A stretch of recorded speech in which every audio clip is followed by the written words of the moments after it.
Hello everyone, आज मैं leet code पर सितंबर कोडिंग चैलेंज के क्वेश्चन नंबर 20 का वीडियो एडिटोरियल बना रहा हूँ जिसका नाम है यूनिक पाथ्स 3। ये काफ़ी ज़्यादा अच्छा क्वेश्चन है और ये बाकी नॉर्मल जो इस तरह के क्वेश्चन होते हैं उनसे काफ़ी हटके है। जो नॉर्मल इस टाइप के क्वेश्चन होते हैं 2D ग्रेड वाले और जिसके अंदर हमें पता होता है कि हम इस डायरेक्शन में जा सकते हैं उस डायरेक्शन में, उनमें जनरली डीपी लगा के हम नंबर ऑफ पाथ्स निकाल लेते हैं और वो काफ़ी ईजी भी होते हैं। पर इस क्वेश्चन के अंदर हमें 4 डायरेक्शनल वॉक का है। 4 डायरेक्शनल मतलब हम पीछे से भी आ सकते हैं, आगे से भी, नीचे से भी, ऊपर से भी। तो इसमें अगर हम किसी पर्टिकुलर सेल पे हैं तो उससे हम राइट से जब वापस जाएंगे उस पे या नीचे से जाएंगे तो हमें उस सेल के बारे में पहले से नहीं पता होगा। डीपी के अंदर क्या होता था कि बाई डायरेक्शनल होता था, ऊपर से या साइड से आ रहे, और उन्हें हम पहले ही उन सेल पे हम पहले ही फाउंड कर चुके हैं कि कितने नंबर ऑफ मूव लगेंगे, तो उससे काफी आसानी से निकल जाता था। पर इस केस में हमें ये सिर्फ प्रीवियस स्टेट पे डिपेंडेंट नहीं है, तो इसलिए इसे काफी अलग तरीके से करना होगा। और एक बार क्वेश्चन पढ़ लेते हैं। इसके अंदर कहा है कि 2D ग्रेड है, 4 टाइप ऑफ स्क्वायर है, हर स्क्वायर को एक नंबर दिया होगा और उसके करस्पॉन्डिंग कुछ लिखा है। जैसे 1 का मतलब है वो स्टार्टिंग स्क्वायर, 2 का मतलब एंडिंग स्क्वायर, 0 का मतलब हम उस स्क्वायर पे जा सकते हैं, -1 का मतलब हम उस स्क्वायर पे नहीं जा सकते। अब हमें नंबर ऑफ 4 डायरेक्शनल वॉक बताने हैं। उसमें कंडीशन ये थी कि हम किसी भी ऑब्स्टेकल वाले स्क्वायर पे नहीं जा सकते। ऑब्स्टेकल वाला स्क्वायर है हमारा -1। तो देखते हैं आगे। बाकी इसके कंस्ट्रेंट्स काफी छोटे हैं तो ये काफी अच्छी कॉम्प्लेक्सिटी पे भी चल जाएगा। अब इस क्वेश्चन को हम डीपी से तो नहीं कर सकते, तो अगला थॉट दिमाग में सीधा डीएफएस बैक ट्रैकिंग आता है। तो हर सेल पे जाओ, उस पे देखो चारों डायरेक्शन में कि हम इधर जा सकते, इधर जा सकते, इधर, फिर उस किसी पर्टिकुलर सेल पे पहुंच गए, फिर वहां से चारों डायरेक्शन में देखो, ऐसे कर करके देखते जाएंगे। तो इसके अंदर हम क्या कर रहे हैं, हर एक सेल के 4 पॉसिबिलिटी है और उससे अगले की फिर 4 पॉसिबिलिटी, तो 4 into 4 into 4 चलता जा रहा है वर्स्ट केस में। तो इसकी कॉम्प्लेक्सिटी 4 की पावर n आ जाएगी और वो शायद इस टेस्ट के इस कॉम्प्लेक्सिटी पे पास भी कर जाएगी। तो बाकी अपन कोड की तरफ चलते हैं। तो इस प्रॉब्लम में हमें डीएफएस बैक ट्रैकिंग लगाना है। 4 डायरेक्शन है तो i+1 j, किसी पर्टिकुलर i, j पे है हम, तो हम i+1 j पे जा सकते हैं, i-1 j पे, ij+1, ij-1 पे। कंडीशन ये है कि वो सेल पे जो वैल्यू है वो 0 होनी चाहिए और हम 1 से तो स्टार्ट करेंगे ही और 2 पे पहुंच के हम एंड कर देंगे। तो और 2 पे पहुंचने के बाद हमें ये भी देखना होगा कि हम सारे एम्प्टी सेल विजिट कर चुके हैं या नहीं। अगर हम विजिट नहीं कर चुके हैं तो वैलिड पाथ नहीं माना जाएगा। तो अब कोड की तरफ देखते हैं। तो इसके अंदर हम पहले ऑपरेशंस डिफाइन कर देते हैं सारी।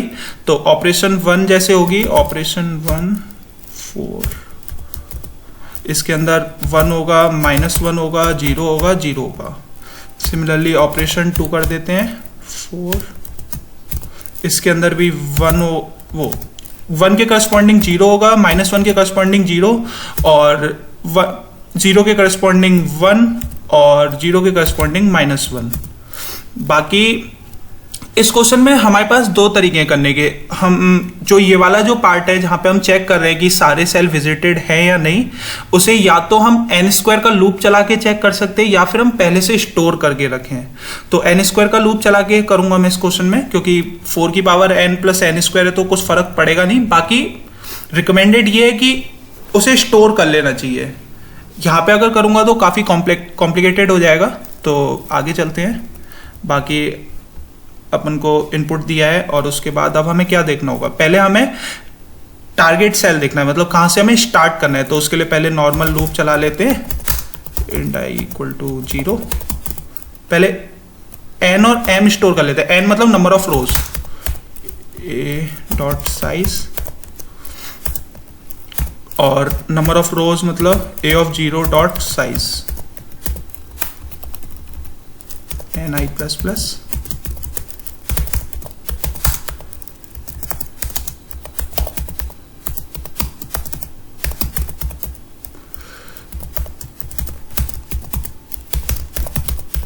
अगर हमारा सेल यहां पे 1 आता है तो हमें लूप चलाना है, किसका, डीएफएस बोले या बैक ट्रैकिंग उसका। तो डीएफएस करते हैं i, j, और ये हमें कहाँ स्टोर करना है, इंट आंसर में, और मैक्सिमम एक ही सेल होगा जहां से हम स्टार्ट कर सकते हैं, तो हम यहीं के यहीं रिटर्न भी कर सकते हैं आंसर अपना। तो अब इसका कोड लिख लेते हैं डीएफएस का। तो ये हमें क्या देगा, इंट टाइप की वैल्यू देगा। डीएफएस क्या क्या मिल रहा है इनपुट में, इंट आई कॉमा इंट जे। अब पहले अपन ये देख लेते हैं कि वो वैलिड सेल है भी या नहीं। तो इफ यार ये ग्लोबली डिफाइन कर, चलो यहाँ पे पास कर देते हैं एन और M.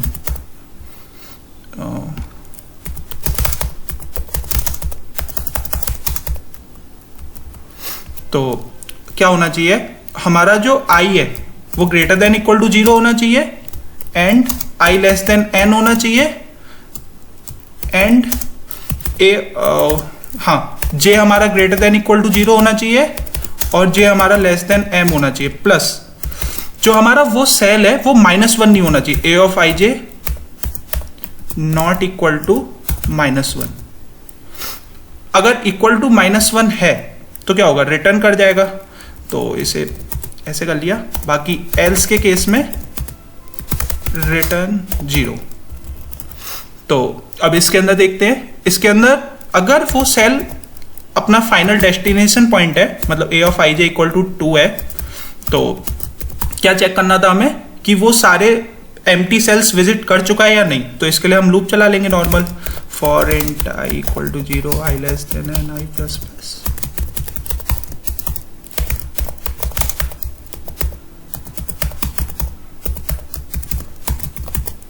If a of i j equal to 0 है, मतलब वो विजिटेड नहीं है, तो हमें यहां से क्या करना है, रिटर्न 0 कर देना है। और अगर ऐसा कुछ, और यहां से अगर पास कर जाता है तो क्या करना है, रिटर्न 1 करना है। अब आगे देखते हैं। तो हमें इससे चारों डायरेक्शन में मूव करके देखना है। तो उसके बाद हम क्या करेंगे, एक वेरिएबल में स्टोर कर लेंगे कि कितने डायरेक्शन से हमें एक वैलिड पाथ मिल रहा है। तो इन टोटल कर लेते हैं इक्वल टू 0। अब उसके बाद क्या करना है, पहले हम इसे क्या कहते हैं, जो हमारा जिस पाथ पे हम आ चुके हैं उसे मार्क कर देते हैं कि हम इस पाथ पे आ चुके हैं। तो उसके लिए क्या करेंगे, a of i j equal to -1 कर देंगे। पर इसमें एक कैच है कि अगर हमने यहाँ पे -1 कर दिया तो सारे उसके पाथ मूव करने के बाद हम इसे वापस बैक ट्रैक नहीं कर पाएंगे। तो इसे हमें कहीं ना कहीं स्टोर करके रखना पड़ेगा, जिसके लिए हम क्या कर सकते हैं, auto temp equal to a of i j। तो अब इसके बाद इसके चारों डायरेक्शन में मूव करके देखते हैं। उसके लिए क्या करेंगे, for int i equal to 0 i less than 4i plus plus. तो टोटल प्लस इक्वल टू, अब हमें क्या करना है, i में a ऑफ क्या पास करना है ना, हाँ dfs i प्लस जो हमने ये ऊपर डिफाइन करे ऑपरेशन उनको यूज करना है। ऑपरेशन i i कॉमन हो जाएगा, के ले लेते हैं। तो ऑपरेशन के कॉमा j प्लस ऑपरेशन वो 1 था, ये 2 का k हो जाएगा, कॉमा n वो एज इट इज पास होगा। अब उसके बाद इसमें सारे तरह के वो हो जाएंगे। बाकी अब हमें वापस रिस्टोर करना है, इसी पार्ट को हम बैक ट्रैकिंग बोलते हैं। तो वापस उसे रिस्टोर कर देते हैं। तो उसके लिए क्या होगा, a of i j equal to temp. तो अब हमें यहाँ पे क्या रिटर्न करना होगा, जो हमारा टोटल था। तो हाँ, बाकी मुझे तो ये सही लग रहा है। एक बार इसे रन कोड करके देखते हैं।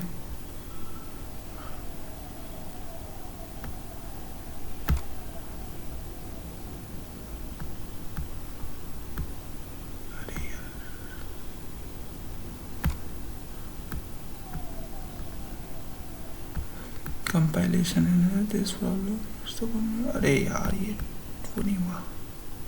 चलो ये तो आप लोग समझ ही गए होंगे।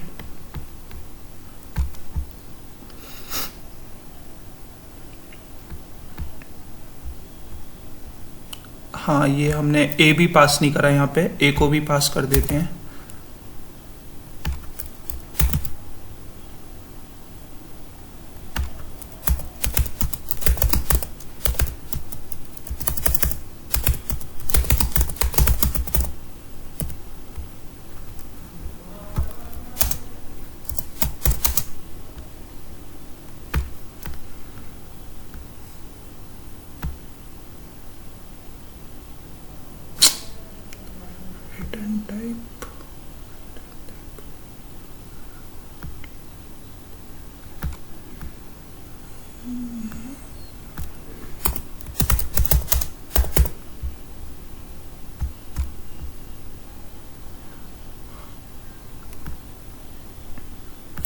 अच्छा हाँ, यहाँ पे क्यों लगाया, वो यहाँ लगना था।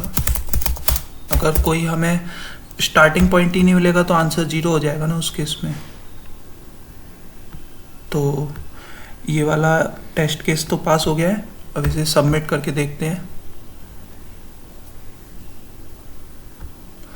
AC। तो आप लोगों ने देखा होगा काफ़ी, इस क्वेश्चन को लॉजिक निकालना टफ नहीं था पर इसे इम्प्लीमेंट करना टफ था। तो आप लोग इसे प्रैक्टिस कर सकते हैं। बाकी इसमें एक ऑप्टिमाइजेशन खुद से ट्राई कर सकते हैं कि ये जो हम लूप चला रहे हैं ना यहाँ पे, कहाँ गया, हाँ ये वाला, सारे सेल विजिटेड है यानी ये चेक करने के लिए इसे आप हटा सकते हो। इसे हटाने के लिए क्या करना होगा, पहले हम ये यहां से, फिर ये वाला पूरा पार्ट हट जाएगा, ये यहां पे आ जाएगा और एक किसी वेरिएबल में हम i और j स्टोर कर लेंगे। उसके बाद ये आंसर यहाँ पे कैलकुलेट कर लेंगे और यहीं से रिटर्न कर देंगे। और यहाँ पे जितने भी aij हमारे 0 के इक्वल है उनका हम काउंट ले लेंगे पहले ही।